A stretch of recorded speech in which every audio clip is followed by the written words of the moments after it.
standing proud together. For Canada. I'm Colin Mockery. I'm Deb McGrath, and we're making serious changes to the way we shop. Like this tube of toothpaste, made in Canada. Yeah, made in Canada, but it's not toothpaste. Really? It's cheese spread in a tube. Oh, I'll take 2 then. Let's protect Canadian jobs and Canadian business. Shop as if your country depends on it. Keep your money in Canada for Canada. What up, Mike? Toronto. VK on the beat. Check. I'm in Toronto where you wanna get the city love. I'm from Toronto where you wanna get the city love. I'm in Toronto like we wanna get the city love. My city love me back for my city love. Welcome to episode 1648 of Toronto Mic'd, proudly brought to you by Great Lakes Brewery, a fiercely independent craft brewery who believes in supporting communities, good times, and brewing amazing beer. Order online for free local home delivery in the GTA. Palma Pasta. Enjoy the taste of fresh, homemade Italian pasta and entrees from Palma Pasta in Mississauga and Oakville. RecycleMyElectronics.ca. Committing to our planet's future means properly recycling our electronics of the past. Building Toronto Skyline, a podcast and book from Nick Iones, sponsored by Fusion Corp Construction Management Inc. and Ridley Funeral Home, pillars of the community since 1921. Joining me today, making his Toronto Mic debut, is Scott Thompson. Welcome, Scott. Thank you very much. What a pleasure it is to meet you. How are you? How you doing these days, Scott? I'm doing very well. How about you? I'm good. I'm actually mildly anxious about world news. I feel like I'm inundated. Mildly? Well, only because our premier Doug Ford put this surcharge on electricity going to the States, and then I screen cap from Truth Social. Are you on Truth Social, Scott? No, Thompson? I am not. But I might be lying. So yeah, you're there under an alias. You gotta. Well, it's Truth Social, so I don't know what that is. Is that like Blue Sky? Is that what that is? No. Blue Sky is where the sane, reasonable people are. You would love Blue Sky. Truth Social. Oh, wait. You opposite. assume I would like sane people? What is your feelings on sane, reasonable people, Scott? They're not as fun. That's true. Okay, so Truth Social is like the Donald Trump version of X. Okay. When X leans too far to the left, you go to Truth Social. Anyway, he's posting. He's doubling some. This is not a news show, Scott, but I'm just wondering, when you read about escalating trade wars with the United States, do you care? What are your feelings? Oh yeah, of course I do. I find it fascinating. I remember the first time he said it, I thought it's serious. I knew it, and I think that Trudeau made a big mistake. He didn't take it seriously enough, and he didn't basically meet Trump where he should have, which is he should have humbled him. And that's what I would have done. I would have said, I would have said, suck my James Bay. That's what I would have said. Because that's what he responds to. I think he was too weak. And I think that emboldened Trump to continue. So I'm fascinated by it, but I do think he means business. It's funny. It reminds me of when I was in high school, I had a teacher that taught us all about manifest destiny and said, you wait. It will come, and I think it is coming. I remember that day in school. You learn about the Louisiana Purchase, right? And you learn about Alaska. Well, you learn about Alaska, and you go, are you kidding me? What losers we were. We lost Alaska like that. I think it was really sad. Well, Russia had it. Yeah, I know. We just should have gotten it. It's really, I never could understand why we didn't get Alaska. It always bothered me. It's all that oil. I don't even really believe it's real. I go, there's no way Alaska's not real. Have you ever been to Alaska? No, but I'm going very soon. I'm going to be there in a month. What brings you to Alaska? Kids in the Hall are doing a show in Anchorage for a Comic Con. That's cool. Yeah, I've been. So this will be my first time to Alaska. Yeah. Okay, that's wild. Okay, so hopefully you're allowed in America. Who knows where this is going? Well, I'm just gonna. It's interesting because I'm going to be launching my tour.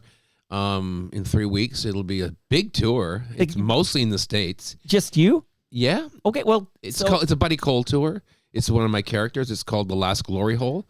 And it'll be mostly in the States. There's a couple of Canadian dates, but hopefully this summer I'll do a Canadian tour.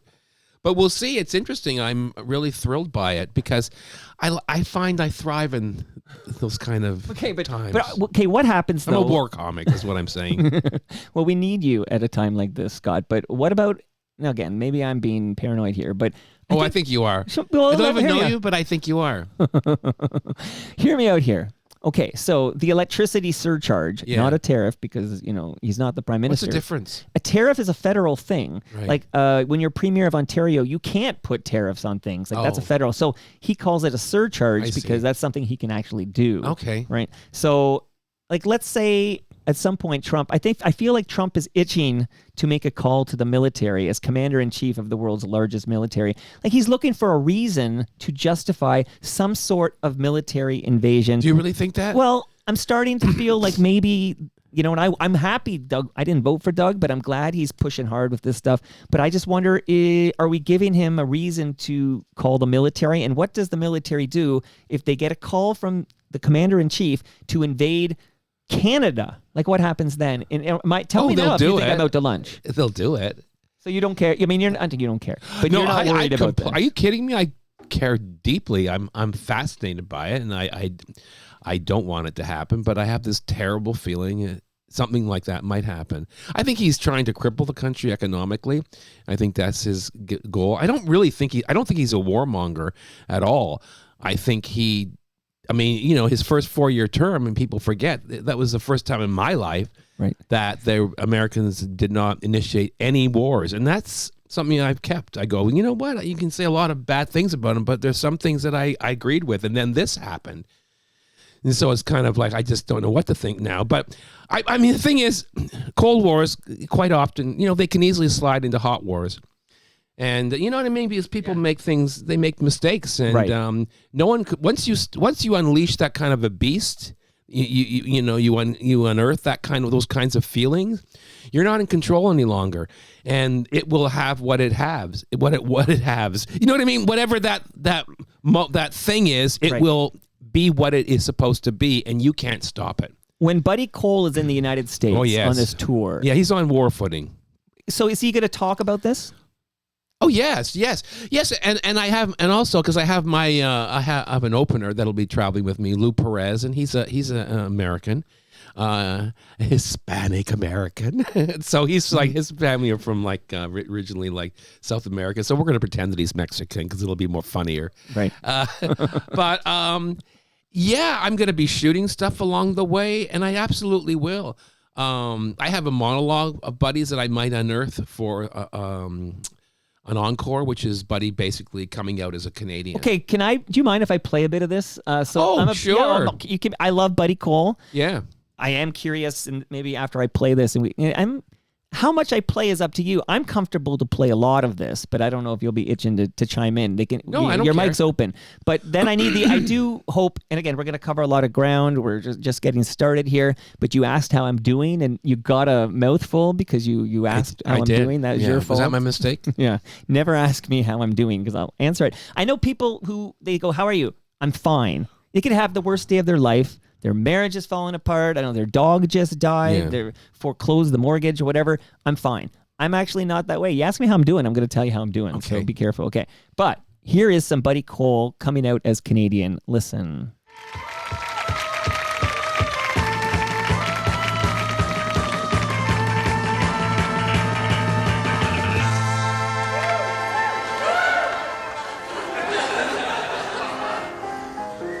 Show business is full of actors, singers, dancers, and models. And then there's me.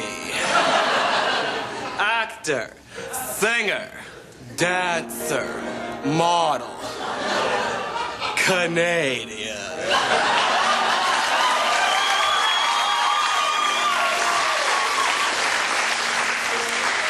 I can make the word Canadian sound sexy. Most people think that I'm from the States. And even worse, they think that I'm from New York because I'm so sexy. But New York isn't sexy, it's sleazy. Americans And it's funny know as because New much York about is sleazy Canada again. as straight people That's right. do about It's, gays. It was then, and then it got kind of like legit, and Right. now it's falling off a cliff again. So to the my good old timing is days. perfect. So glad you're resurrecting the Buddy Cole coming out as Canadian. This is a great bit I found, and I was I mean, I'd have to rewrite it. Like, I mean, I've been looking at it and going, geez, I'd have to rewrite this a little bit. I'm definitely going to have more jokes in it. But at the time when I did that, that was a radical thing to do, to come out as a Canadian. Canadian celebrities always hid themselves. I mean, they basically... assimilate into American culture. Yeah, that's because there's nothing that bores an American more than anything that has the word Canadian on it. Right. And they won't watch anything Canadian. They don't want to see it. But that was then. Things have changed. Canada has, we have a different world now. But then, no, absolutely all celebrities that were Canadian pretended they were American. You never talked about it. It was considered almost taboo. And I remember when I did Larry Sanders, and one of the things I said to Gary when he asked me to be on the show, he said, I want you to be a openly gay character. And I went, oh, God, are you kidding me? And I said, oh, really? And he's like, oh, yeah, And I said, okay, but here's the deal. If I'm gonna be a gay character on the show, then he has to be Canadian. And he was like, oh, that's a bridge too far. That's a bridge too far. But it was true. Like, so when I'm introduced as Brian, I'd say they know that I'm from British Columbia. And that was a big deal. Like, nobody did that. Everybody pretended they were American. It was actually, it was kind of radical. Now it's different. But so I'd have to change that monologue. But it was kind of, also to take a character like Buddy, who is like the definition of like decadence and sophistication and all that, and then also, tack on Canadian to that made no sense. But that's what makes it funny. Where did Buddy Cole come from as a character?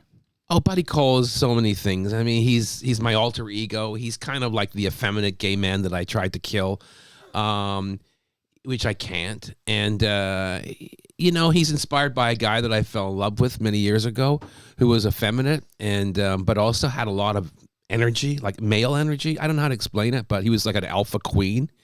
And I'd always been I never liked that. It's probably my own self-loathing. And I met this guy and I had a brief fling with him, and he treated me terribly, which is the most masculine thing about him. And then he died, as most of they all died back then. Everybody died. Jeez. And then I just decided to I started imitating him, and I'd never really even done that kind of a voice before. I'd never really fagged out or whatever you want to call it. And because I was afraid, it was like I was afraid that if I did that I would be like, my mother would always say, don't make a face because if the wind changes, you'll always have that face. And I thought, oh God, if I act like that, I'll always just be a screaming queen. Right. And then I just kind of went, well, this is part of me, and I shouldn't be ashamed of him. And so I just started imitating this character, this person. And the first thing I started doing was with Paul Bellini. He had a video camera at the time. He was one of the first to get one. Right. And we were young gay men who were in the middle of a plague. So we didn't really have we should have been sowing our wild oats, but we didn't want to die. So we decided to sow our wild oats kind of like creatively. And so Buddy Cole became kind of an outlet for basically my sexuality. For both of us, and he just would film me and I would just constantly improvise, and the character came from there. And then I met the kids in the hall, and that was it. How's Paul doing? Very well. Yeah, he's doing very well. Yeah. Good. And you guys are Mouth Congress. Yes, we have an album out right now, a double album, 17 original songs. It's called Valley of Song, and we wrote that and we basically produced it the last 3 years. Well, it's a real passion project. Scott, I'm not sure if you are even aware. Where are you? You're like, where is this? Like, somebody who sent you here? Oh, Arlene Glickman, my agent. Let's just give some love for a moment to Arlene and Larry. I had a great chat with Larry. Larry's a wonderful guy. So Larry, I had the best chat with Larry, and we're going to be chatting again. But in this conversation, I think I said to Larry something about how, because I had Kevin McDonald over. You did? I had him over in this very basement. Uh-huh. We took a photo by Toronto Tree. And I've always wanted to get all of you at some point in this, all of the kids in the hall, because of how important that show was to me. Appointment viewing, I still watch it. I love Kids in the Hall. And I mentioned this to Larry. Larry mentions Arlene knows you. How She's been my agent forever. Yeah. Wow, what a small world, right? And then next thing you know, here you are. Yes. So Larry, I know you're listening. Arlene, I know you're listening. Thank you very much. You're my second kid here. Thank you, Arlene, for everything. Thank you, Arlene, for everything. And Larry, I look forward to the chat. Again, this is going to jump around quite a bit here because you keep mentioning things, and then I want to go off on tangents. I know I have a tendency to mention things. You dropped the F slur. Did I? Which I will. Well, you have I love license. that you said that. The F slur. Well, okay, so I won't use that term. Yeah, yeah.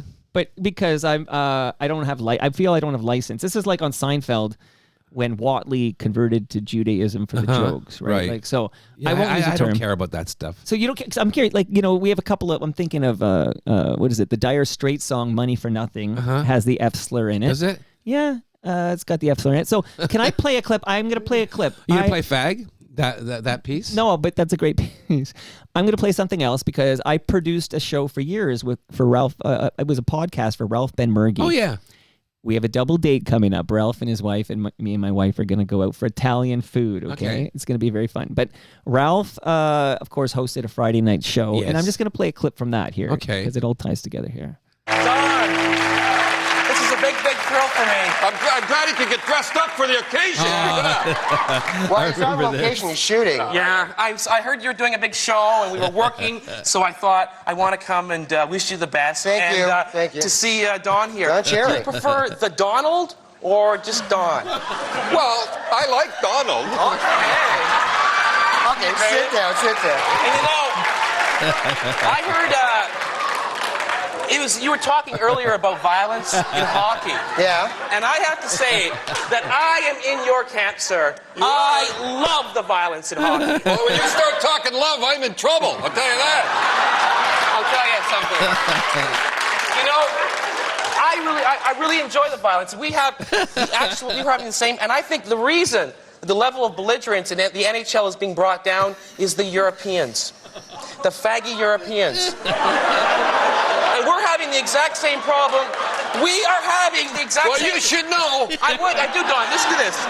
And we're having the exact same problem in the gay community right now. Whenever a brawl breaks out in a bar, all the Europeans are in the corners saying, "Don't hit me, don't hit me." And the Canadians are out there slugging away, So when they say don't hit you... And I'm snuggling with him. So when the fags in the corner say don't hit them, what do you do to them? You kiss them. I know, that's it. So tell the listeners what we heard there. That's me and Don Cherry on the Ralph Ben-Mergy and you were show. cuddling up like. Oh my God! I haven't had that kind of chemistry since. I've never had that kind of chemistry with a man. I love Don Cherry. I think he got really screwed. I think Canada did him bad. Well, Rogers did that. Rogers, they did him wrong, and I think he should never have been treated the way he was. And I think that was one of my favorite moments ever in Canadian television because you could see him change, you could see him shift, you could see him sense where the winds were blowing, and he just went. Boom, he changed. Because at the beginning, he's doing limp wrists and he's doing this kind of thing. And then you can see him kind of sense, oh, this isn't going well. The audience likes this guy. Right. And then you can see him kind of like go, I kind of like this guy. And he kind of, I know how to, I grew up with men. I know what men like. I know what men respect. I have so many brothers. And I could see Don, I knew there was no hate in his heart. And I just went, this guy's just trying to figure it out. So I didn't, and then you can watch it, kind of look at each other like we're kind of similar, right? Like I'm a scrapper. Right. And he's a scrapper and he can recognize it. And I think by the end of that, it was kind of a love fest. And, and I just think that's really interesting. I just really believe that people can change and that people have their personas and then there's the real thing. And, it's just, I think, a fantastic moment. I'm so proud of that moment. So that was live? Live, right? That was a Friday night with Ralph and Murgy. Yeah, when Canada had a talk show and when Canada basically had I was going to say a culture, but what I mean is Canada wouldn't do that now. Why won't Canada do that now? Like, why? We got lost. Because that only lasted, I think, 18 months, before about they pulled that, the plug. And then it was like Rita McNeil came in. Yeah. Right? Yeah. And Ralph and I talk about this a lot. And then at some point there is a Mike Bullard show. Yeah, But that's long gone now. And I had Ed the Sock here last week. Ed had kind of a night. He had a thing. At least there's a Canadian-made thing. Why not have Scott Thompson host a Canadian talk show? Late night talk show. Well, I think, I don't want to Because you're not available. I think I'm too old for that right now. I think that, I don't feel old, but I think that I would give it to a younger person. I think in my time, I think I would have been a very good talk show host. It didn't happen, but I certainly wouldn't mind. I think we need it. I absolutely do think this country needs it. And, I would say that the Canadian culture, CBC in particular, need to stop worrying about ticking boxes and start worrying about just getting talent and letting it grow and nurturing it and forgetting about all this nonsense that's keeping us apart. That's what I think. I know there's a popular show. Mark Critch has a popular show in Newfoundland. But these Canadian-bred shows are few and far between. And I'm just going to point something. So my wife was a fan. Of Children Ruin Everything. Oh, yeah. My God, yeah. She said, so we're watching this Plex server, and she's like, this is the final episode. Like, literally the final episode of the series, and that's not the season. I'm in it. And I said, yeah. They're in a park somewhere in Toronto. It's unabashedly Toronto. It's a fine show. And there you are. And I said, hey, that guy's visiting us next week, basically. So you're in this final episode. But that show, which was a decent show, it was. Is no longer. Aaron Abrams is a fantastic actor. He's a star. Kurt Smeaton created it. He's a brilliant man. But you never hear anyone talk about it, which is sad. It's sad that we don't support our art. And Bruce was a regular on that show. Bruce yes, McCall. He was. I heard that later. When I did the show, I went, what? Bruce has been a regular. Yeah, he's like a city councillor or something. Oh, okay. Show. Or he's a city councillor, Toronto city councillor. Anyway, it's kind of a shame. Like, It is. Like the kids in the hall, because Kevin was here and he gave me a tip, we're coming back to Prime. It was like on the down low and I didn't say a word about it or whatever. Yeah. But so many questions. We have to get to the kids in the hall portion of the show, but will there be more kids in the hall? God, I don't know. There certainly won't be any on Amazon. So not if I'm around. Not if they want me in it. Tell me why. I don't know if you have enough time. I will make time for that. Amazon was an incredibly difficult experience. I'm still wounded from it. Well, this is a safe space, Scott. The censorship. No, it's not. The censorship was over the top. It was the worst we've ever experienced. Yes. And the difference is that the censorship came from the left, not from the right. And that's what was most disturbing. Basically, it's like, oh my God, the call's coming from inside the house. And I'd never really experienced that before. We were making that show in the middle of the pandemic, and in the middle of a cultural revolution where basically society kind of just went, oh no, old white men, they're garbage. And I think that's how we were treated. And I know that's difficult to say, but we were treated absolutely terribly. And I've never experienced anything like it. So it was like almost like we were in the maw of a kind of a cultural revolution. And I feel like we tried our damnedest. And I think that the COVID and the separation of people, it kind of hurt us because we could be separated. We weren't allowed to be together. And, it was rough. All of our material had to be vetted by the DEI and GLAAD. And these things are not right. And I just went, this is wrong. How is it that in this time, 2022, that I'm the one being treated like I'm the enemy by the people who I help make assholes? Well, this is so disappointing to hear, Scott. Yes, it is, but no one talks about it. It was really good. Yes, but it could have been better. Of course. It could have been, okay, it's great, because we never do anything. We never do anything that's not great. Well, that actually is true. But we at that time in history, we were not allowed to push the envelope. We were not allowed to talk about certain things. Not allowed. Can you tell me what things you were? You were not allowed to talk about anything. You weren't allowed to talk about gay stuff, trans stuff, racial stuff. Really? You weren't allowed to talk about COVID stuff. You weren't allowed to talk about anything that went against the narrative. But you're a gay man. That's right. But I'm Spoiler. I'm a white gay man. And racial politics at that time were exploding. And at that time, I believe that all I was seen as was an old white man. Not an old gay man, but that's what would happen. And I mean, it's difficult to talk about, but that's the truth. And it should never have happened. And I'm so proud of what we did because you just can't stop us. But I would never do that again. I would never go back into that world. Well, I mean, things have changed, but we just happen to be making our show at a flashpoint. I know this is making you really uncomfortable. No, you know what? I actually appreciate the honesty because I have no insight into this. I can't pretend.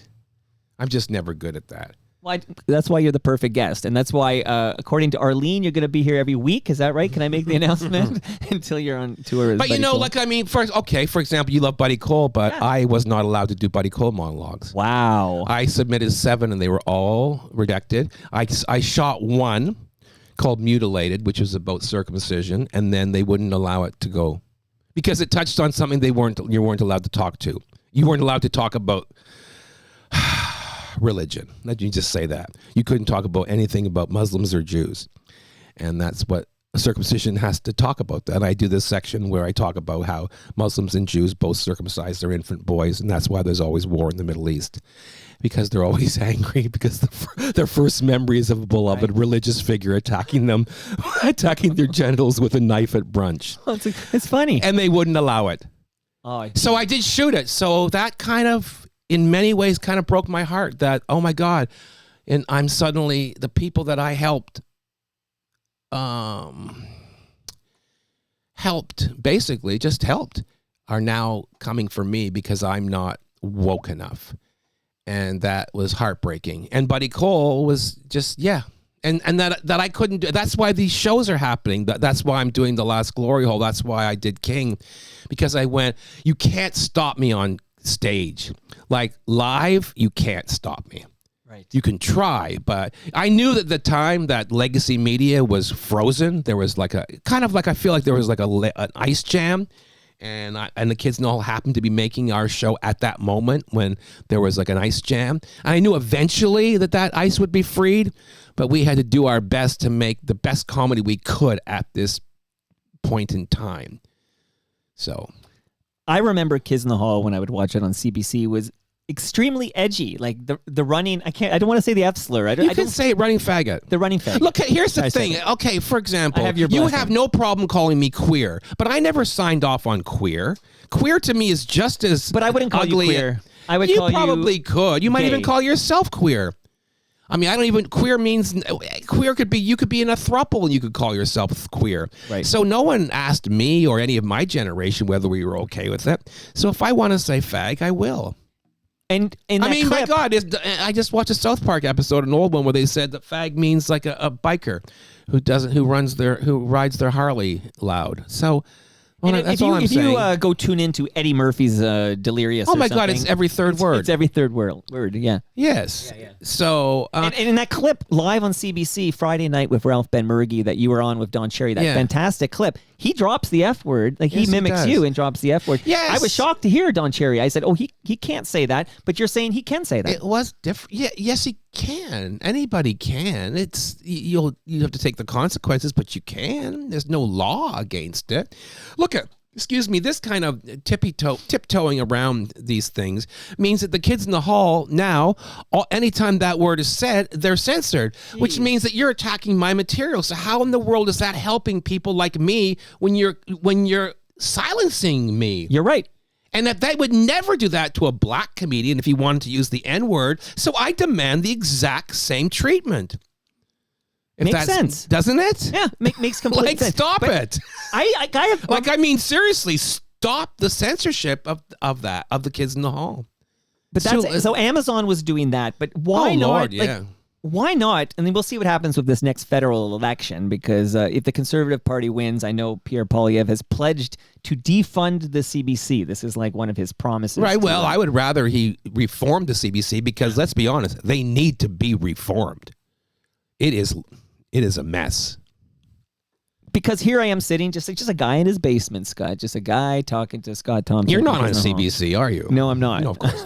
Although it's funny because when I saw you park the car and I came to get you, I was walking. So I'm pointing out there like we're outside walking. But I was chatting with Roman, my neighbor, who said, "Mike, I just saw you on This Hour Has 22 Minutes." And I said, "Oh yeah." Because they took a clip of me talking to Charlie Angus and they put it on the most recent episode of This Hour Is 22 Minutes. And I'm like, yeah, that was cool, right? And he goes, yeah, did that help? Did you get some more hits or something? And I said, well, it would have been nice if there was any semblance of credit, like even sticking any words like from Toronto Mic'd or something. Because what they did, whoever makes This Hour's 22 Minutes, is they went to my YouTube channel. They took video that was recorded down here with me and Charlie Angus talking about Wayne Gretzky. And they put it on This Hour's 22 Minutes. They broadcast it nationally. There's nothing in the credits. There's nothing on the screen. Really? So Wow. if you see me in my McGill hoodie, shout out to McGill, talking to Charlie Angus, and you know Toronto Mike, then you're like, hey, that's Toronto Mike. And if you don't know Toronto Mike, you never will, because there's zero credit anywhere. Oh, I'm sorry. That's sad. You know, but you just said you're not on CBC. CBC, and I realized I just had a chat about how I had my moment on CBC uncredited. But why doesn't CBC bring you home and reboot, like give you guys some free reign to be your hilarious selves and give us a new season of Kids in the Hall without the interference that you experienced at Amazon? Because they've lost their courage. Jeez. Because they've gotten lost in the world of ticking boxes. And we don't tick enough boxes. I think it's that simple. And we're old. And people are afraid to push the envelope. And people are afraid because cancel culture has led to a place where people are afraid of losing everything.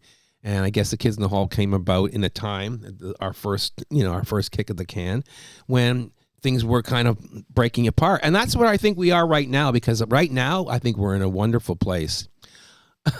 You don't like that? No, where things are breaking up and things are changing. It's disruptive. You want disruption. Well, I think disruption has to happen occasionally. And I think that, one person's tragedy is another person's, opportunity. And I'm always thinking about art, and art thrives on disruption. So I'm not afraid of it. No. Like, I'm not really, like most people are I'm not depressed right now. I'm not like upset, worried about the future. I'm actually quite thrilled. I think it's all going to work out. I mean, I think it's going to be rocky, but I don't know. You're optimistic. I am. Yeah. I feel I've had a rocky road anyways. So I'm kind of ready for it. You mentioned rocky road, and anybody who knows about your life knows you've experienced some trauma. Yes, certainly. Yeah. Yeah. Like textbook trauma. Textbook trauma. Yeah. I don't know how comfortable you are, but oh boy, a question from Andrew Ward. Are these people asking questions? Yeah, on the live stream, there's more comments than questions. Is this live? Yes, you're on live.torontomike.com. And how am I doing? Well, fuck Amazon for muzzling the Kids in the Hall. Canada Kev is writing that. Good. J-Ho is like sad to hear about the problems they had making Kids in the Hall. Ian Service just says, hell yeah. Yeah. Moose Grumpy says, big FOTM crowd today. FOTM, Scott, stands for Friend of Toronto Mike. Oh, okay. You're now an FOTM. Okay. Thanks to Arlene, and that's thanks to Larry. Mm-hmm. And Larry, just for the FOTMs listening, that's thanks to the VP of Sales, who said, hey, will you talk to my dad's old buddy Larry? And we jumped on a Zoom, and it was the most interesting conversation with Larry. And now here you are. Okay, so a lot happening. But this Andrew Ward question is, my parents moved to Brampton in the 1970s. Yeah. And my dad taught math at Brampton Centennial in 1975. Okay. Who's this? His name is Andrew Ward, the guy who wrote it in. I don't know his dad's name. Is there a Mr. Ward? I don't know. But Mr. Ward is the father of somebody who is listening now, Andrew. And you know where this is going. Of course but I do. Are you comfortable? And if you're not, you can tap out. But I just released a video from our album called In the Papers, which is a video, and it basically it's about fame, and it's basically, the theme is be careful what you wish for, and it's about all the different kinds of fame, and then it's about the shooting. Would you please share with us? I don't think everyone listening is aware of this, the Brampton shooting, and that you were there. Like, tell me, man. Like, tell me. Well, I was 16. It was my English class, and guy in my class that I grew up with, he shot up the school. He was after my teacher. It was our homeroom, and I was running to class, and when it erupted, and he shot, I think, 16 people. 3 died. It was like the first modern high school shooting. I mean, it really it basically set the tone. It was kind of the template for so many shooters that came afterwards. It's a hell of a long time ago, but it happened here. And so that basically I had to hide in the class. The teacher saved my life. He grabbed me, and it's it's been this thing that's kind of haunted me my whole life. I really feel like it's sort of changed me. And also it was a time when people didn't talk about trauma. They didn't understand what those things did. Right. Canada was much more English. It was very much stiff upper lip and move on. If you don't talk about it, it will go away. And it doesn't really go away. I mean, you put it in its place, 'cause that's what trauma is, But it changes you. Like, I think it kind of, in a way, help. I mean, it's sort of the kind of comedian that I am. I sort of run towards danger. I'm not afraid of it. The thing about it that's hard to talk about, even though I've talked about it before, I keep saying it's hard to talk about, and then I talk about it. But like, it was a terrible day, but the other part of it is that it was a great day because I made it. I survived. And so I have this kind of weird thing where there's nothing more exciting to me than to survive something that they say you can't survive. And it's like comedy where people say, "Oh, you can't make a joke about that. You're not allowed to talk about that." And that to me is like a red flag to a bull. They always say red flag stop, but when you're a bull, it means go. Right. And I always think, you know what? I think I can. I remember one of the most, how do I explain it? One of the greatest laughs I ever got was when we were hiding. In 1975? Yeah. Like during the Brampton Centennial Secondary School shooting. Yes. You were telling jokes? Yes. Because I remember the principal came on, and he was telling us to stay where we were and explaining, not really, just saying there was gunmen. We thought there were 3 gunmen. And he was telling us, keeping us calm. But you could hear him, he had a crack in his voice, and he wasn't crying, but he was about to cry. And when he finished, I remember saying, "Well, it's certainly no Churchill." And I got a big laugh. And I think that's the laugh I've been looking for my whole life. I'm no psychiatrist. Yeah, I know. I mean, please don't diagnose me here. No, it's not diagnosis. It's more of the fact that in this heightened, I mean, most people are shitting bricks at this point, right? Pissing their pants. Well, I was doing that as well, but my coping mechanism is to tell jokes. Right. But honestly, I didn't panic. I didn't fall apart. I was really proud of myself. Like, I just, I'm a pretty hysterical person. I don't mean I'm funny. I mean I'm but I was quite together. And I don't know. I just thought it was, I remember another funny thing was, about half an hour into it, we still weren't being rescued. I opened my lunch because I was hungry. And I remember eating an egg salad sandwich and someone going like, "Jesus, stop it. Can't you have something less smelly?" Scott, how can you have an appetite? Well, I was hungry. And there was this guy that I remember, he was really a big tough guy, and he was crying. He was a mess. And I remember... here's the thing, Mike. I was in shock. I just was in shock. But one response, because I just had a woman named Arlene Bishop over who woke up one morning and beside her, and her boyfriend was dead. Dead. Dead. And she described in great detail, sitting in the very seat you're sitting. She talked about being unable to remember what number you call to get 911. That makes sense. You know, and Meanwhile, you have the wherewithal to make a very funny joke. You're now going to eat. This is this is the best part. And the classroom that I had run into, that the teacher had thrown me into, was the very same classroom that my younger brother had run out of. And we looked close enough. We looked enough alike that he thought I was him. And about 20 minutes into it, the teacher went, "Wait, you're not Dean." And I'm like, "What do you mean I'm not?" That's his name. And I go, "I'm Scott." He goes, "Oh, geez, where's Dean?" Because Dean had run out when the shooting had begun. And so the whole time I'm thinking, well, I don't know where my brother might be dead. And I don't know. I just... I get the trauma that you're... It's trauma. On the live stream, Andrew Ward is actually watching live, and his dad was there. So you were witness to this shooting. I know his dad. Yeah. And Andrew's sharing that his father won't talk about it. Lots of people won't. I think that's why I'm here. I have a movie. I've been writing this movie. It's called Dance with My Bones. I've been writing it since the day after Columbine. When Columbine happened, I was in Los Angeles, and I was making the only sitcom pilot that I had ever done, and it was my first day of shooting. And I remember arriving at the studio, and everybody was, clustered around the television, and they were watching Columbine. I remember I had this incredible, I don't know, I don't call it triggering, but I just had this, I looked at the kids, and they looked a lot like us. Sure. And I went, oh, I had this moment of like, wow, what's happening? And that night I had a dream where my teacher, her name was Margaret Wright, Mrs. Wright, because you never would call a teacher by their first name. Right. And she came to me in a dream, and she said, she knocked on the door, and I was partying. I was up to no good. I went to the door, and there she was. And she said, "Scott, I want you to dance with my bones." And I woke up, and I wrote it down.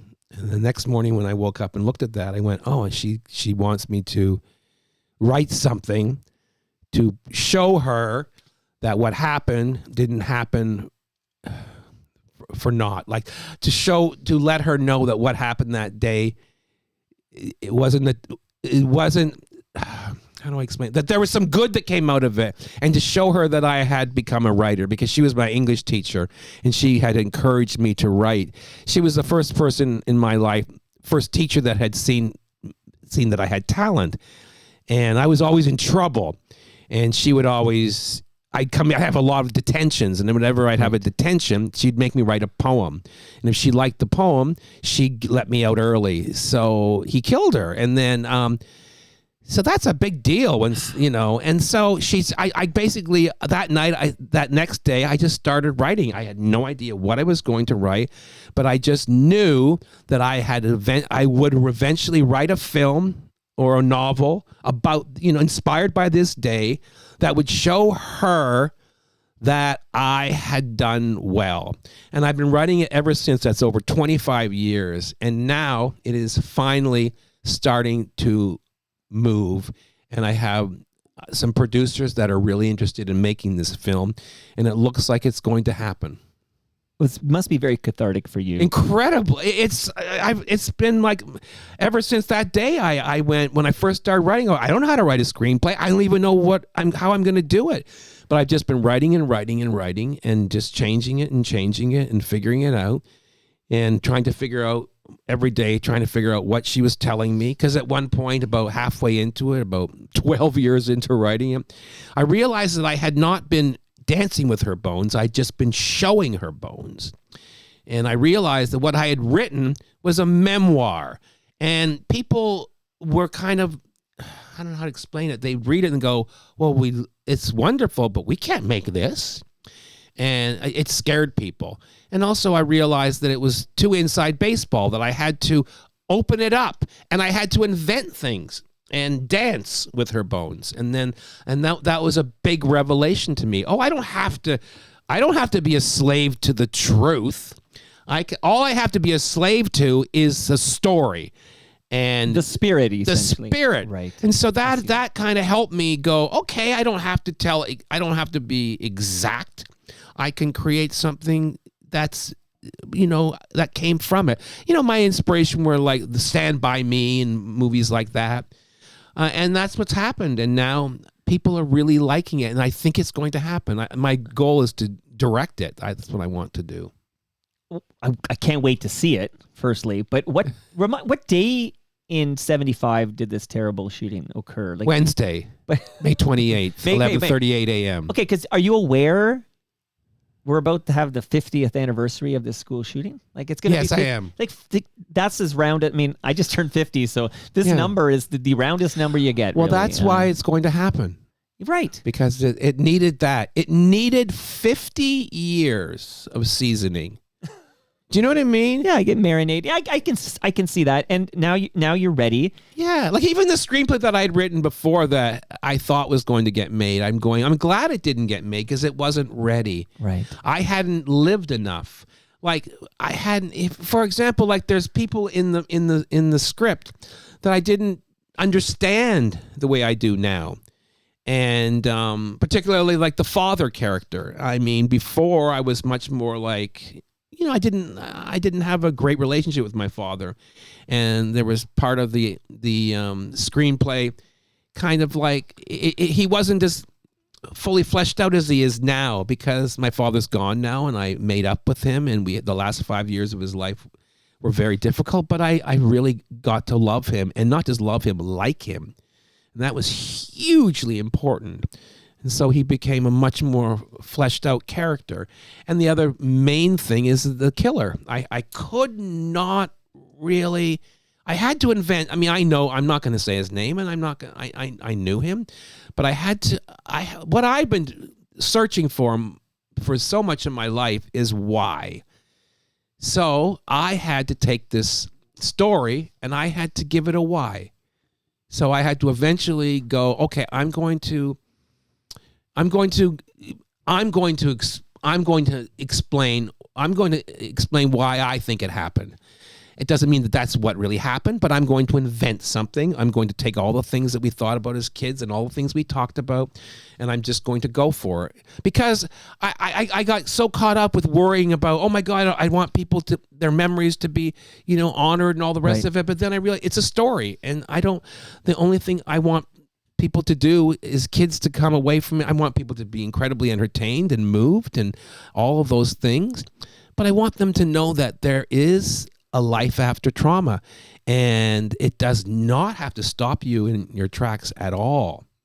That if you can use it to, in some ways, illuminate your life. Well, you did exactly that. I think so. And it started with the Churchill joke. Yeah. And that joke is in the movie. Okay.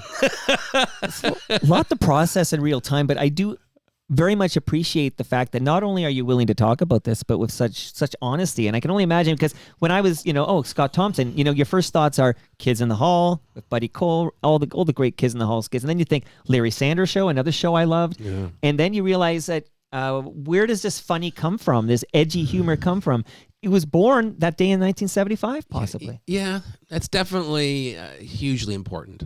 Hugely important, yeah. I mean, the next day, once the shock wears off, of course, that's when I fell apart. But that day, shock is an incredible thing. It just protects you. The adrenaline is rushing. Well, adrenaline, and that's the thing. I mean, it does, it's sort of, in a way, I've been kind of chasing that adrenaline. It's like a war baby, because when you make it, like when we finally were taken out of the school, you can't imagine what that felt like. When we started talking, Scott, we were talking about how I have this mild anxiety about this escalating trade war with the United States. And I don't trust Trump as far as I can throw him. He's got the world's largest military. And if he wants something, I don't trust they don't roll the tanks to take it. And you were kind of like, oh, it's exciting. And we were, and you do realize, though, you got that hit of adrenaline in 1975. Yes. And you are I pro chaos in some regard. No, here... But that is probably related. Maybe. You will be cool. I don't think you can fluster Scott Thompson. Well, here's the thing. Because of 1975. Weird things fluster me, like losing my key will fluster me more than a gunman. And, I'm going to bring it up now just because it ties in, but you were firebombed. I was firebombed, yeah. Okay, so... I was firebombed, yeah. So this is obviously, now we've progressed, and again, we don't have time to cover your entire life and career because you would be here several hours. No, I've had quite an exciting life. But you were living in West Hollywood. Yes. Do you want to quickly just surmise what I'm talking about? Yeah, my boyfriend and I, Joel Soler, he was a filmmaker, and he made a documentary about Saddam Hussein. It was called Uncle Saddam, and I wrote it. And it's a documentary about the Hussein family. This is all pre 9/11, and it's basically like a lifestyles of the rich and famous, but looking at the Husseins because he was a madman. Sure. And we made this film together, completely ignorant of what was happening in the world. A year before 9/11, and we were living in Los Angeles in West Hollywood. We had a nice little house. We were like we were living the life. And he went to Iraq on his own. He came back with all this footage, and we made this film just blissfully unaware of how the world was shifting. And he made it, he put it out there, and then it started to tour like the festivals. And then we started to hear from people that we were being targeted. And I just, he said to me, Scott, someone's going to come after us. And I was like, what are you talking about? I didn't really understand any of that stuff. This is pre everything, right. Pre 9/11, pre Islamic terrorism, pre any of that stuff. Right. And so I didn't really believe it. And then he said that our phone was tapped and our house was being watched. And I didn't believe it until about a week before it happened. There was a man outside our house, and he was reading a newspaper, just like in the movies. And I went, he was there every day, and I thought, someone's watching us. And I didn't understand it. And then one day, I remember on the phone, there was crackling, and then I heard someone talking about us. And I went, my God, our phone is tapped. But no one really believed me, and I didn't really quite believe it. And then we were firebombed. It was, basically someone came to our home, and they filled the giant garbage. They had these huge garbage cans in LA that are about 5.5 feet tall, and they filled them with gasoline. They set them on fire, and they had buckets of red paint, and they threw it on the house so it dripped off like blood. And then they put a note inside the foyer that said, in the name of Allah, the merciful and compassionate, burn this satanic film or you will be dead. And that's what we woke up to. And that was just the beginning of the end. And he fled. He went to France. He went into hiding. I went back to Canada. That's where I bought my condo. Because I went, if I'm going to die in LA, I need to have somewhere to go home. I need a home in Toronto. And that sort of brought me back. But firebombing. And I remember we called the police. They took about an hour to arrive because they didn't really believe it. It was the day after Halloween, so they thought, they're just two gay guys. They're just panicking. And so it was a gay bashing. But no one really, we said it was an Islamic fundamentalist terrorist group, and no one had ever even heard those words put together like that. Right. And they were like, what are you talking about? And then eventually they realized it was real. And then that was the beginning and I wrote a movie, a show about it. So yeah, I've been kind of stalked by violence a lot of my life. I think it's what that's what made me realize I wrote a show about violence, because I thought, why is it? Like, do I attract it?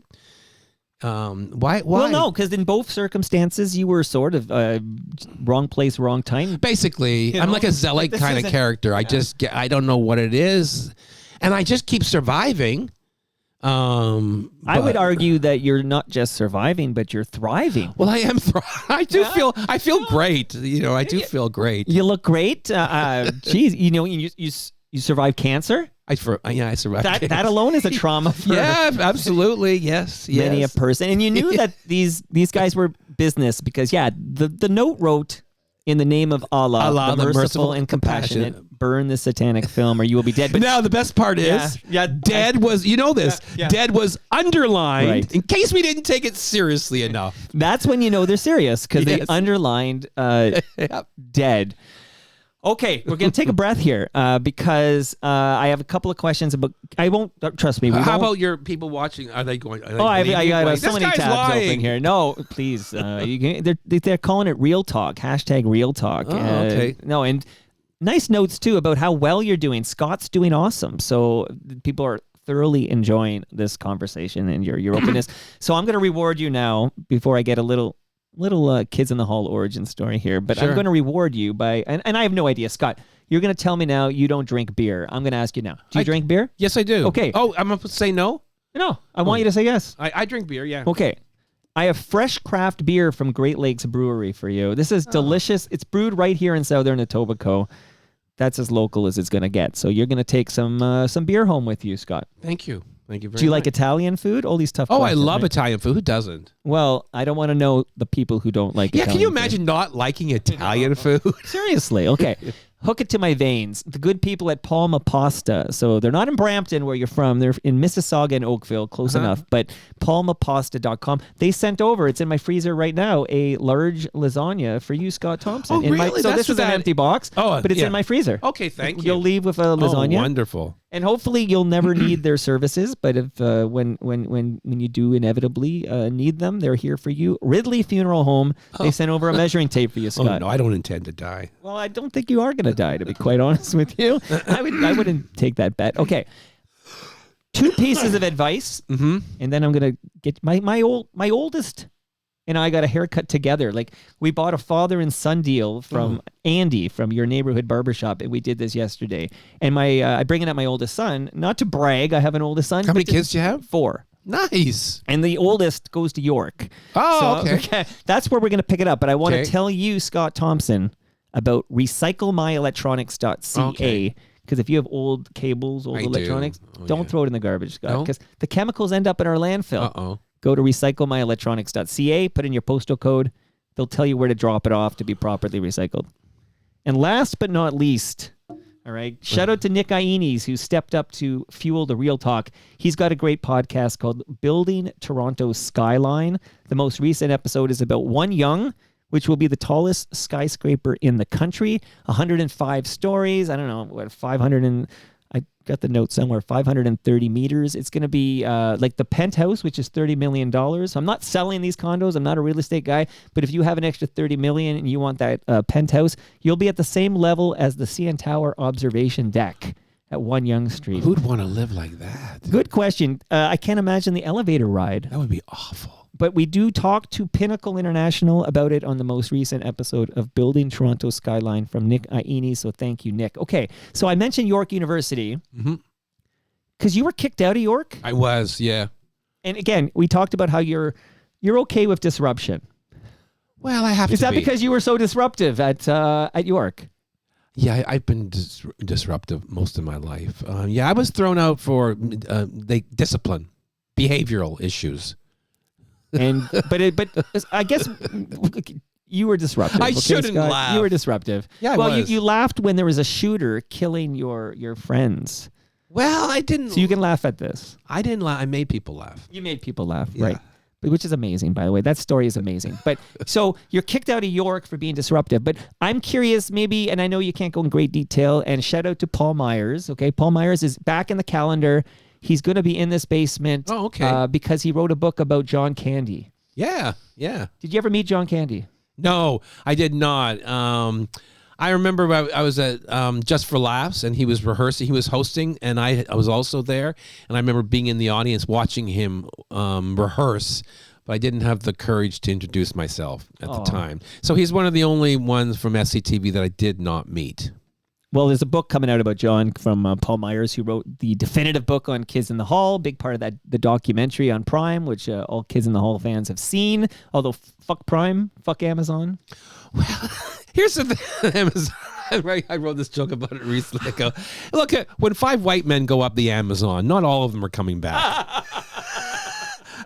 It's like when a group of middle-aged white men go up a river, whether it's the Amazon or the Kalahulawasi, in Deliverance, they're not all coming back intact. Squeal. That's all I'm going to say. Jesus. Okay. Someone had to squeal like a pig, didn't they? What a great movie. Okay. It is a great movie. How do I see the footage that was shot but never aired on Prime? Do you have it on a hard drive somewhere? Some of it, yes. Wink, wink. Any way that finds its way to me? I hope so. I hope eventually If there was, out. I'm just telling you, because now you know where I live. If a package arrived Yeah, that would be it. and it was no, Yeah. in this, Here's the thing. I think the Kids in the Hall have done the last couple of years, we've been doing these shows where we do the banned material, and we could do that. We could perform all week. there was so much material that wasn't allowed. So shameful. It is actually. I have memories. I have a memory because I loved Kids in the Hall, and I remember there was somebody who was dead, and he died of AIDS, I suppose, and and he was like, it was cancer. Oh Because yeah, of yeah. this stigma Tony attached. Baldwin, that was Surf Cop. And I remember reading somewhere that it was going to air in the States, and they were going to, I don't know if it was HBO or wherever the hell it was airing, but they were changing that or something. Oh, yeah. So there was content that aired on Constantly. CBC that couldn't air in the States, even back in the 90s. That's right. There was stuff that couldn't be shown on HBO. I mean, that's... Think about that. We should HBO? be proud of that. And there's things that there were things that wouldn't be allowed. I mean, so much that what we did then would not be allowed. But we would have things that would be allowed on CBC but not allowed on HBO. That's kind of amazing because countries have different, like Canada's religion is something that the States, you just can't. Right. And Canada is not as strict about that. We're stricter about, like, you can't make fun of the French. Like, there's that kind of stuff. Well, stupid stuff like that. But we have no problem with, like, sex stuff. And, but we do now. Oh, we do now. Yeah, we do now. Well, I was going to say Canada's changed. Props to CBC in the 90s, though, that they didn't censor you. Well, no, it was a different time. And also, censorship back then came from the right. It was the religious right. And I have to say, I miss them a little bit. Well, you're in luck, Scott. I have news for you. No, there's the secular left and the religious right. They're coming back with a vengeance. Well, it is coming back. I mean, here's the thing. I don't like any extremes. I think that all extremes, they eventually meet. They become the same thing. So that kind of impulse to squelch free speech is not a right or a left thing. It's just a type of person. Do you know what I mean? It's an impulse, but it has nothing to do with left or right. Yeah, to me, my rule is, and I love dark humor, what do they call it, gallows humor, whatnot. I think it's if there's hate towards a person, like I don't find it funny if the joke is, oh, this guy's gay. Like I don't find it when the joke is punching down on a. Well, who decides who's punching up and who's punching down? Like that's think about that. Who decides what's up and what's down? But I will say, in the clip I pulled from the Ben Murgy show, you using the F slur, I thought was funny and fine. Right. But when I heard Don Cherry say it, does hit differently. Like when but I disarmed him. Don't I disarm him. It's a great moment, but it does hit differently when. But you would never if they showed that today on CBC, they would censor it. 100%. How in the world is that progress? I'm shocked it wasn't censored, even though there must have been some delay. Like I'm shocked that they let the F slur go. And well, the kids in the hall were monsters. The five of us you couldn't fight us.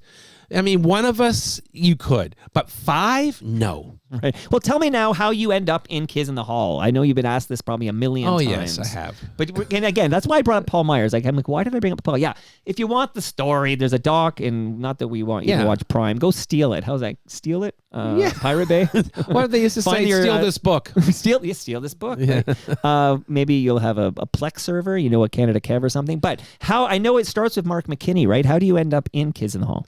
Oh, I went with my friend Darlene, took me to a midnight show of the original Kids in the Hall when they had just joined with the audience. There were 8 of them. And at the time, I was just an actor, wanted to, have an actual acting career and be funny on talk shows. And I just remember they came out, they were performing, and it was just a revelation. I went, oh, my God, this is what I'm going to do. It was love at first sight. And I remember saying to my friend Darlene, I got to be in that group. I just have to be in that group. I just knew I had to do it. No matter what, I had to be in that group. They were doing everything that I wanted to do.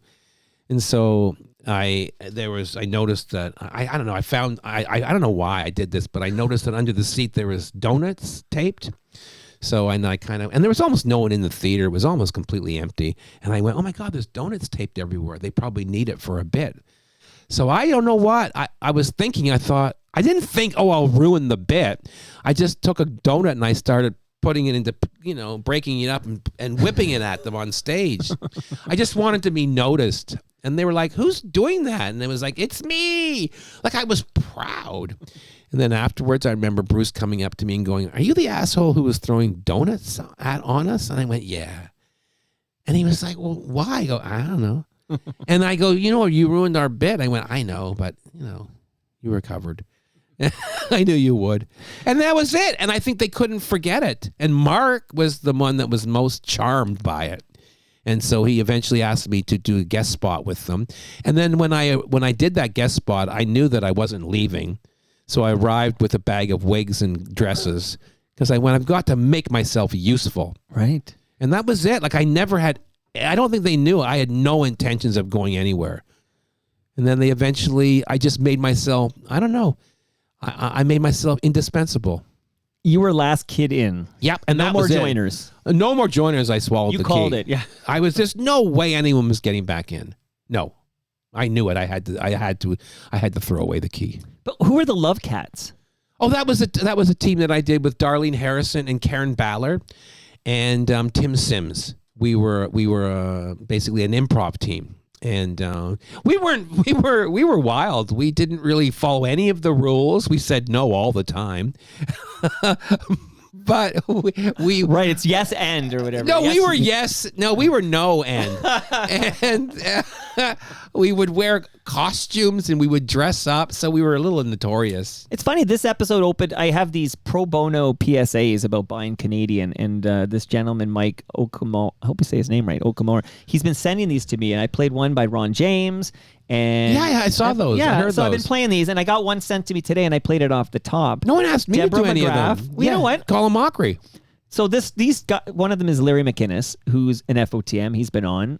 He does a lot of stuff with Bob and Doug McKenzie, and anyway, so this pro bono group. If you were interested in doing one, I could totally. I mean, you won't get paid, but you get more from coming on Toronto Mike because at least you get a lasagna and some fresh craft beer here. But I will tell. I'm doing that. Mike. I'm definitely. So buying Colin Canadian. Mockery is like the improv best. man. He's the greatest. He's the greatest. Yeah. Him and Deborah. They're hilarious. Yeah. I mean, I've known them both forever. I mean, when I was in Second City, it was with Deb was the head of us. Deb was in the main stage, but she was amazing. Yeah, the kids in the hall all went through Second City, but none of us lasted. Well, it's all funny how it all comes together because I was going to ask you, what was I about to ask you about SCD? Oh yeah, were you at the reunion that Martin Scorsese filmed? Yep.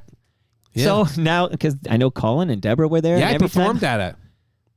Why do you think, because I'm sure you probably don't have a direct line to Mr. Scorsese, or maybe you do, Scott, I shouldn't make these assumptions, but why do you think Scorsese shelved this footage and we're never going to see it?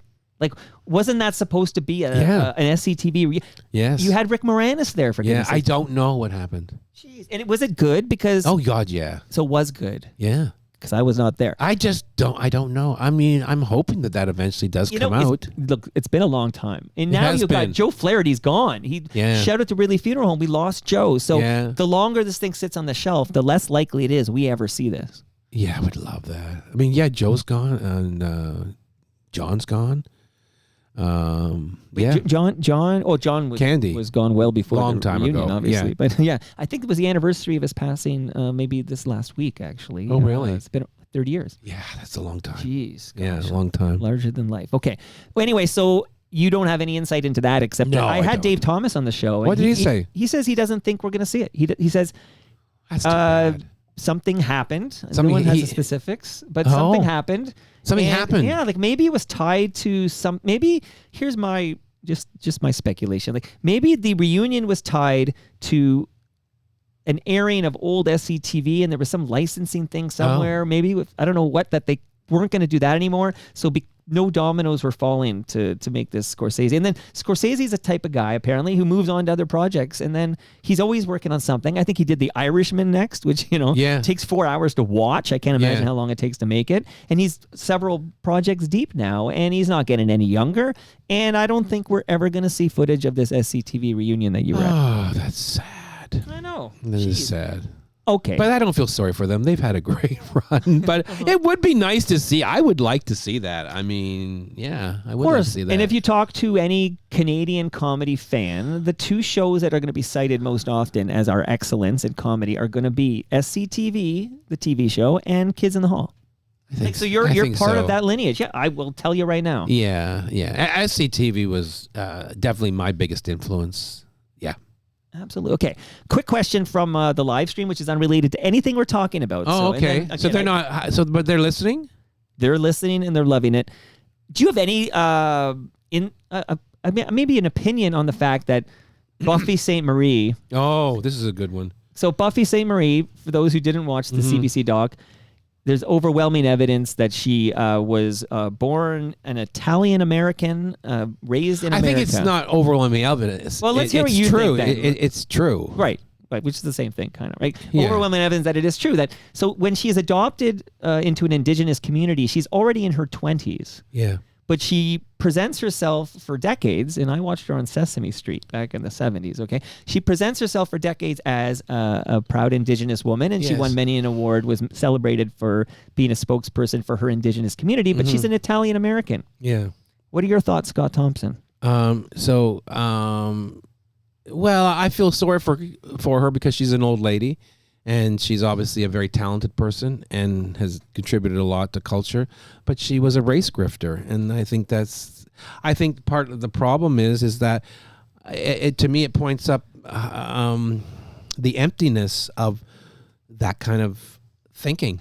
I mean, I think that it's also our fault for putting so much emphasis on race and ethnicity and all the rest of it. It's all silly, and I think we should, you know what I mean? And so. Because I go, well, okay, she's not a Native woman, but she still wrote those songs. Like, they're still great songs. So I do think that eventually people will find a way to forgive her. But I do look at it and I can't help but have empathy for her and go, wow, that must be really terrible at the end of your life to have that. Because she didn't, I mean, yes, what she did was wrong, but she didn't really hurt anyone. Do you know what I mean? See, I had this conversation with a gentleman named Mark Merlanen, who is an indigenous man, and he says Indigenous people were harmed because awards that would be earmarked for Indigenous people. Yeah. So because then I go, then maybe awards shouldn't be marked for people because of their race. Ultimately, at the heart of it, maybe this is pointing up that maybe all of it's silly. Like, why should anybody get something for their race? Do you know what I mean? I don't want any awards for my race. Right. I don't want any awards. Well, you're not getting an award for your race. I won't. We're not allowed to. I'm not. I don't want to get any awards for being for being gay. I want to be talent. I want it for my talent. I'm with you 100%. But the Indigenous community, for decades, we had this policy of assimilation where we literally took them out of their communities and we put them in schools to beat them into whiteness. So because of that history, that all too recent history, there's sort of I would call it the pendulum swinging. We need to sort of over-celebrate Indigenous people. Well, I think that's exactly a great word. It is over-celebrate, and therefore see, I don't like any of that stuff because I go, how am I, like as a gay man, and especially the kind of arc that I've had, I go, geez, are you hiring me because I'm gay and you want to show off how progressive you are, or do you really think I'm the best person for the job? I personally want to be seen as the best person for the job. So I do hope that we can let go of all this stuff. Because I don't think it's helping. I really don't think it's helping any longer. I think this hyphenated world that we live in today is actually working against us, and we need to leave it behind. But Canada is a cultural mosaic, right? Like you have, your Italian community, your Greek community, the Russian community. What community are you from? Tell me. No, I'm a bit of a mutt. So no. Okay. Stop it. Tell me, who are you? What are you? My grandfather on my dad's side came from Cork, Ireland. Right. My grandmother on my dad's side came from somewhere in Scotland. Right. On my mom's side, everybody came from Dublin many, many generations ago because they've been in Canada for a very long time on my mom's side. Okay. So what about you? Your turn. I'm pretty much the same. It's all boring. All of it's boring. Your ethnicity is so boring. Right. But ours is boring. No, I disagree. All ethnicity is boring. It's all boring. It's all boring. I think identity politics is incredibly boring. No, that's very interesting to hear your take on that. But to Mark Merlanen, who is an Indigenous man, he is out with a group to expose pretendians. Yeah. So there is pretendians are people who pass themselves off as Indigenous. Well, now we have a lot of pretend gays, people that call themselves queer. Right? Well, think about all the people that call themselves queer that aren't actually homosexual. So they had a threesome once in college, and now That's they're queer. right. Or or a woman thought about eating pussy. Like, it doesn't make you, you're not. So I think there's an awful lot of that going around now, because I think it's a way for, like, as you could say, you know, garden variety white people like you, it's a way to peddle yourself out of whiteness. To make yourself more interesting. And I think it's embarrassing, and I think you should stop it. Speaking of eating pussy, okay? Speaking of eating pussy, Mouth Congress. Yeah. See, that's a segue, Scott. Okay. Well, that's what Mouth Congress means. Right. Right. So Paul Bellini, and those who watch Kids in the Hall, Paul Bellini was the guy in the towel. Yeah. Great Paul Bellini, and I'm glad to hear he's doing better now. Okay. So Paul Bellini and yourself, Mouth Congress. Can I just play a bit of Mouth Congress? Which one are you gonna play? I'm going to surprise you, because I only loaded up one, but here we go.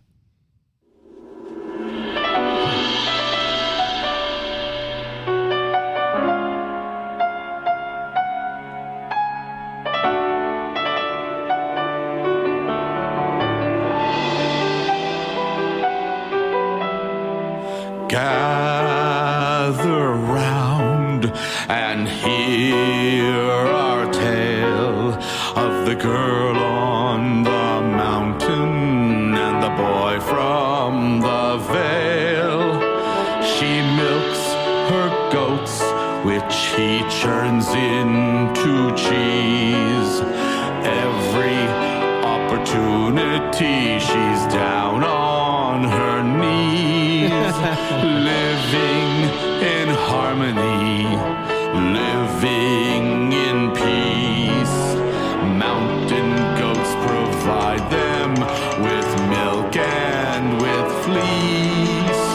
One day, no warning, soldiers arrive, rounding up vermin, the one still alive. Soldiers rough them up, tear the clothes off the boy, examine his manhood, which is not of a goy. He's shoved into a boxcar, nowhere to move, nowhere to breathe. The train starts a-chugging. What can a mere girl do? At first she is frozen. I don't want to bring it down. Okay, Girl on the Mountain. Yes. So just... It's a you said Holocaust love story. we need more Holocaust love stories, okay? I bet you would have been a laugh riot in the Holocaust. I feel like that would be enough trauma for you to rise to the occasion and, tell jokes. I feel there's been movies. Wasn't that... What was the... Jerry Lewis? Didn't Jerry Lewis... The Clown Who Cried. Yes. Yeah. Oh, man, that's the one. That's on my bucket list. God, I have to see that movie. I want to see it too. But famously, he said no one will ever see it, and it's never been in public. But there were like private viewing parties for people who had a copy. I've never been to one, but that's one of my So dreams. in order, this is what I want, Scott. Okay, in order, I want everything that's on the cutting room floor from that Amazon season of Kids in the Hall we got a couple years back. I want that. I want to see the Day the Clown Cried. Is that? Oh yeah. Yeah, from Jerry Lewis, which is basically, I guess he's a clown who's entertaining children in a concentration camp. Yes. And yeah, I've heard a lot about it. Obviously, So never have seen I. it, but okay, I'm fascinated too. Wonder why that never got released. I know, but then they did make that movie with the Italian guy, Life is Beautiful. Yeah, which was similar. Yeah, very similar. And that yeah, was what about? lauded. I mean, if isn't the producers similar too? It's about a guy trying to make a terrible musical, and they take this Nazi guy who's written a play, and then it becomes a big hit. Right, Mel Brooks. Yeah. Yeah. Jeez. Okay. So. It's odd that you chose that song. Well, I don't know why I chose that song, to be honest. I think it was random. But Mouth Congress has new material. 17 original songs. It's a double album. It's called Valley of a Song. It's a real album. Like, it's real music. All kinds of music. They're all kinds. It's that if you think that's going to be like that, that's a very piano song. Right. But it's rock, it's punk, it's cool. It's all kind. It's soul. It's all kinds of music. And there's lots of funny songs, but they're not all funny. There's some heavy stuff. There's some really heavy music. There's a country song about the shooting. Yeah, it's a real passion project. It's the thing I'm most proud of right now. No one cares, because here's what I realized. People hate side projects. If no one wants the Kids in the Hall to branch out and do anything different. This is like Gord Downey's solo career, okay? Nobody wanted, he couldn't fill up the Rivoli, okay? But if he was in Tragically Hip, he could do 5 nights at No one the cares Rogers about Center. Keith Richards' solo album. And I have had to accept that. Look, it bothers me, but I go, they really don't care unless it's the 5 of us. But that's incentive to make sure all 5 of you, like, is there any of you 5 who maybe resists doing Kids in the Hall stuff? Are you all on board still? Well, yeah. I mean, I don't want to talk about that stuff. That right one now. we can, we'll give you a pass on. You've been so open and honest. But no, I won't even speculate, but after the recording, I'll speculate. Okay, Yeah. I'll speculate after the recording. Quick hits here, because I'm trying to keep you to 90 minutes, but you're so freaking interesting. But Well, what time is it? Because I have well- to be home by 1, remember? Oh, okay. Then we're gonna have do to go 5 soon. minutes. Give me 5 minutes, Yeah. and then I will Okay. set you free. Okay. Quick. Do you have a Gary Shandling story? Because Devin Hughes because you were on Larry Sanders' show. Oh, yes, I was. And you were great on the show, and I love that show very much. Speaking of HBO, any quick hit on Gary before I play a Oh, little clip? Lord. Jesus, I guess you don't mind things that aren't funny, right? I don't mind things that aren't funny. Well, Have you heard the show? the first, this is going to make me seem like the trauma king. But like when I first started the show, the second week of my time on Larry Sanders, my brother committed suicide. Oh, I'm sorry, man. And thank you. It was a long time ago, but it was very traumatic. And my mom told me, you got to finish your job before you come home. So I had one day more on the show, and one day that I had to shoot. So I went in and did it. But Gary was incredibly kind. This is like not a funny story, but I remember Gary knew what I was going through, and he took me aside. We had a long talk in his office, and he told me all about losing his brother when he was young, and we had a really wonderful conversation about that. And that was when I realized this is not just a comedy genius. This is a really good man. And he just shared with me how difficult it was for him to lose his brother, and losing my brother is probably the worst thing that's ever happened that I've ever had to go through. But because we were like just a year apart, Right. And Irish twins, and that's one of my favorite memories of Gary, is just how kind and compassionate he was. And that's when I realized that I think he's probably the greatest comedian I've ever worked with, other than the other 4 Kids in the Hall, because they're all masters. But I also just realized this guy has a big heart, and those two things can coexist. Oh, thank you for sharing. And so sorry that, of all the trauma you lived through, that sounds like that's going to hit the hardest. Oh, yeah. I can't imagine. Oh, yeah. So, Scott, I only have 2 more minutes with Okay. you. And my oldest daughter, she's in Montreal, but we were chatting last night, and I said you were coming over. And she says to me, make sure you ask him about, and then she said the name of a show. So this is a 20-second clip. Ugh, where'd you buy this? From the guy on the exit ramp? This is disgusting. Calm down, Picky Ricardo. He made us a great breakfast, and you're just riding his butt. Oh, yeah. And not in a good way. Thank you, Homer. It's a pleasure cooking for you. Well, get used to it, because I'm gonna stay. Fabulous. Here's the key to the lotion cabinet. Grady, are you sure you want to live with him? It's either him or that girl who put Mother Earth as a reference. And with a male roommate, we can walk around naked. Way ahead of you. Woo! So that's The Simpsons, one of my favorite shows of all time, Oh, yes, right the up there. best. How did you end up on The Simpsons, Scott? They just asked me. I played a character called Grady. I think I did 3 episodes. I think I You did did 3 episodes. 3 times. I think the first one I did, it won an Emmy. But it's I Kiss Homer. They just basically wrote this part for me, and I wasn't famous enough to be like a famous character. Like it wasn't like a Scott Thompson character, Right. But that's kind of the like best. Kim Basinger and Yeah, Alec Baldwin. But it's the best thing about being cult. That's actually a real recipe for longevity. And I just played this character Grady, and they liked him, and I was very honored because when I went in to record it, they all came in And they said they never do that. So I was like really Dan honored. Castellaneta, Nancy Cartwright. Yes. Amazing. Julie Kavner, right? Of course. They all came in for my episode. And Hank Azaria? Yep. And they gave me the best swag I have ever gotten. Better than the lasagna and the beer.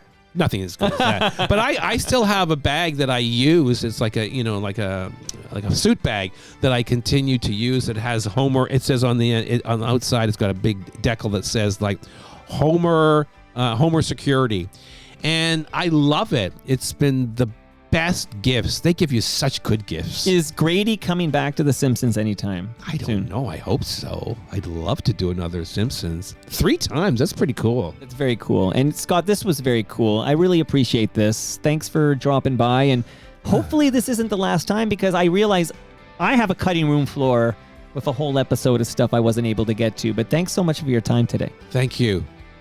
And that brings us to the end of our 1,640. Do you remember? What was it? 48th show. Wow. Got to get that number right. Okay, 1648. Wow. That's a lot. Go to torontomike.com. And only 2 kids. I still have 3 more to go. Go to torontomike.com for all your Toronto Mike needs. Much love to all who made this possible. Again, that's Great Lakes Brewery. Scott's got his beer. Palma Pasta, I'm going to grab his lasagna before he drives away in his cyber truck. Did I see you in a cyber truck out there? You did, yes, absolutely. I'm going to drive it off into the lake, though. Don't worry, I'm burying it. Palma Pasta, that's what you're getting, that lasagna. RecycleMyElectronics.ca and Building Toronto Skyline. And of course, our dear friends at Ridley Funeral Home. Subscribe to Life's Undertaking. See you all tomorrow when Ali Weinstein makes her Toronto Mike debut. She made a great documentary about Ontario Place. We'll be talking tomorrow. See you then.